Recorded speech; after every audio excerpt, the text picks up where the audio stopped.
Okay, so this is kind of a crazy story. Palmer Luckey, created Oculus VR and has worked with tech. He's a tech giant and done funding for or worked on various tech. And this is later on, I guess, the defense tech that he created was also from the Anduril Industries. So they have military tech, and he has he sold his company to Facebook, and he's been interviewed all over the place, and he had an interview recently. And so props to UAP James for clipping this out when he was asked about what UAP tech could be. His answer is interesting. So again, thank you to UAP James for clipping this out. It's a longer clip. It's about 3.5 minutes. So let me play this, and then we'll talk about his comments afterwards. Check it out. So you don't think UAPs use optical camouflage? I think that look, there's a lot that we don't understand about these vehicles and what they are, where or when they come from. But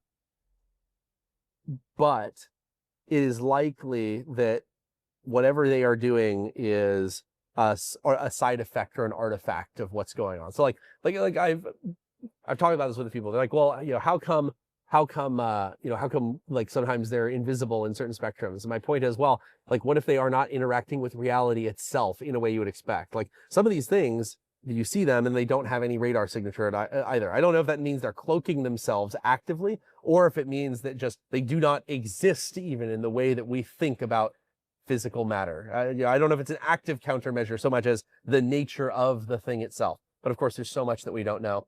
My current working theory is that they come from the past. So interesting. Okay. Coming from the future is too hard. The physics just don't seem to work out. But if you think about it in a certain perspective, like there's a question of where they come from. Like, do they come from Earth? Do they come from nearby? Do they come from really, really far away? Wherever they come from, spatially, the question then is, okay, temporally, what is more likely, that they happen to have come from this particular instant in time, or the hundreds of millions or billions of years that existed prior to our existence?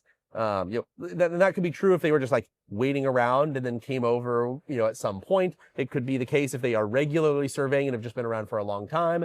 You could imagine a world where maybe the Earth hosted advanced civilizations 1 billion years ago and we just don't even know about them, and these are the remnants of that. I'm not betting on any of these.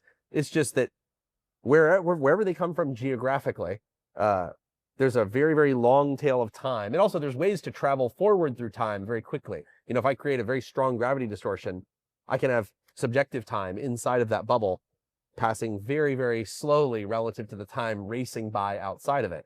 And so it's very believable that something from the distant past could come to our present. It's not really believable that something can come from the future back into our present. So that's my bet, is basically, given that there's been a lot more time before now than now, just probabilistically speaking, I think it's likely these things have been around for a very long time, and either spent a long time coming to us, or to themselves subjectively not much time at all. Oh, That's it. Look, I'm not saying I know what's up. That's just my. Not saying I know, but I'm not saying some ideas. I'm not saying I know what's up. I'm saying that is my current guess. Okay. Based on what I know. Interesting. You said this was like your most underrated product. So why? Sorry. And last thing is, like, the real bet here is, I don't think any of these UAPs, I think it's unlikely they were manufactured or created like within the last few years. That seems very unlikely. I think they've either been around for a very long time, stored for a very long time, created a very long time ago, or traveled from the distant past into our present.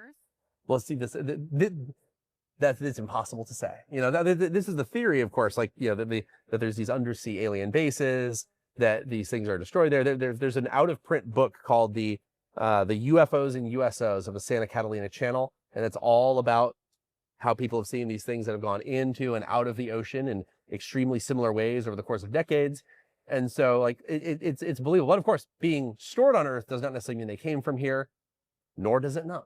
But I would bet that these things are not recently manufactured. I suspect they've been around for either a long time or maybe a really, really long time. How does that make you feel about our technological superiority? I think the UAP stuff and our technological development live in completely parallel development tracks right now. If and when we figure out what's going on with UAPs, UFOs, that whole universe, everything's going to change, and this won't be relevant. I mean, look, this is one of those things that I've talked about so many different times, and I think that you guys all agree with it, is that if you're paying attention to this channel and this topic, then I assume you agree with it, is that we don't even have a fathom of an idea of what we really know about time and space and quantum physics and all those types of things. I think this is a very intelligent theory. Now, if it's accurate or not, as he says it, you don't know, but it's an accurate theory. I happen to think, in my opinion, that I believe that these things have been around for a very long time. I think they've been around longer than us, to be honest. We as human beings just like to always think that we're the ones that they're visiting us. We wait a minute, we've been here for it first, and then they're showing up. It's like, no, we're maybe just evolving finally, that we can pay attention to these things and actually intelligently start to, learn, and maybe not. And then you just scroll through Twitter and that theory goes right out the window. But so I don't know. This is interesting to think that in the way that he was describing, and you've heard other scientists talk about this, right? That it's easier because the way time and space works would make sense to be able to travel faster from the past into the present than from moving from the future into the past, from the way that it works. And again, there's just little things that I just can't even put together because I don't understand it. I wish I did. I wish I understood quantum physics way more than I do. I don't. I wish that I did. It's one of the things that it's like some people want to be, oh man, I wish I was better at baseball. I wish I was better at quantum physics. I wish I knew quantum physics. I wish my brain was better at math and those types of things, because I would love to understand this stuff. And even the smartest people in the world don't understand this stuff all the way. But the idea of it, that, traveling back and forth and maneuvering, and what was fascinating to what he said, which I buy into, is the idea of we have an idea and the thought of what we know and we perceive as reality, and what we perceive as what is and what isn't. And that doesn't mean that those rules apply to everything else, because of the way time works, space works, and radars. Well, we can't pick it up on a radar. Well, the way that our technology works, no, we can't. But the idea, we can't even think about, if we start to talk about bending time and space, people automatically think that you're talking about like a science fiction novel or some movie or something too. They can't even imagine that you'd be able to do something along those lines. But it's theoretically possible if you had the type of technology that could do it. Now, clearly we don't, and as he was talking about, or maybe we do, right? Maybe we do, or that's what the whole reverse engineering thing is. But I also tend to believe, with the idea and theory, that these weren't just created over the last couple of years. These things that you're seeing in the sky, they've been around for a long time. It's the reason why you've gotten all these reports and other things. So it could make sense, that maybe in the way that they're traveling, the back and forth of, and I think we've talked about this when we were doing UAP Tuesdays, and that, hey, depending on dimensions and the other things, in the way that that these things potentially can maneuver that maybe they're going from the pyramids and working on those things to being in the skies here, and but I guess my follow-up would be, okay, so let's say then, does that mean if theoretically these things came from that point in time, the pyramids, and then they came here, they can't go back there because that already happened? Again, this is stuff that I don't understand. It's questions that I would ask, but like the underwater bases and those things, and I just feel like the underwater thing to me makes a lot of sense, where there's just so much that's unexplored there. there are things, this world, this planet is just, and time and space is so unexplored, and we just feel, as we walk through life, we just feel like we know because we can see it in front of us, and we can't see in certain dimensions and certain things. We just can't see certain things in the way like an ant does. You know, again, I was listening. You really, what I highly recommend is listening to that interview that Jesse Michaels just did with the former head of the one of the republics in Russia.